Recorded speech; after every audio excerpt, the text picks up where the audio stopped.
So traditionally, we've thought that ibrutinib, although incredibly effective in mantle cell lymphoma, has not been associated with true long-term progression-free survival, meaning that it's unlikely that we are curing patients that have relapsed mantle cell lymphoma.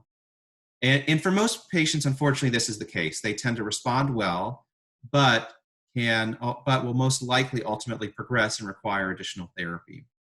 There have been, however, recent studies, including one presented at ASH just this past year, which have pooled several clinical trials and looked at the outcomes for patients who received ibrutinib for relapsed refractory mantle cell lymphoma on those studies. And there's been a few key findings. The first is that it does appear that taking ibrutinib earlier on in the course of therapy, so typically after your first line of therapy as opposed to later on, has been associated with an improvement in progression-free survival compared to taking ibrutinib later in the course, so as a third or fourth or beyond line of therapy. Now, I think it's important to interpret these data with a little bit of a grain of salt. Certainly, any treatment is likely to be more effective if you take it earlier on in the disease course as opposed to if you take it later in a disease course. But the findings for ibrutinib have been particularly striking.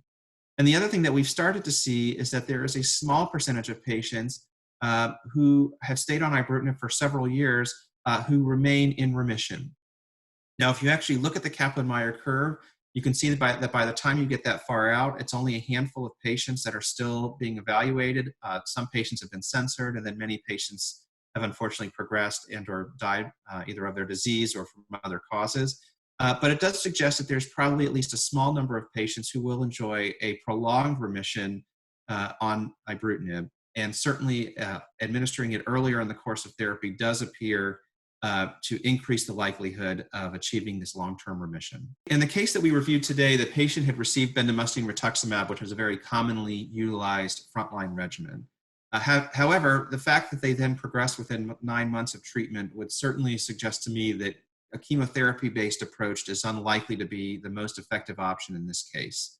In addition, this particular patient did not receive a stem cell transplant, and whether this was due to the fact that maybe they had whether they had some other findings or maybe they weren't interested in such an aggressive course, again, it would suggest that therapy that we offer in the second line and beyond is unlikely going to be highly aggressive or highly intensive treatment. And so ibrutinib really makes a lot of sense in this type of a case. This is a patient that doesn't have any comorbidities that would prohibit them from receiving ibrutinib and can be expected to respond well. The fact that he's responded so quickly and with a complete remission makes me hopeful that he will be one of the long-term responders. Certainly he'll need continued observation and will want to be prepared to move forward with an alternative therapy if and when he progresses or develops some toxicity. But in the current scenario, I think that it makes a lot of sense to use a therapy like ibrutinib in this case, given the inferior response that he had previously to chemotherapy.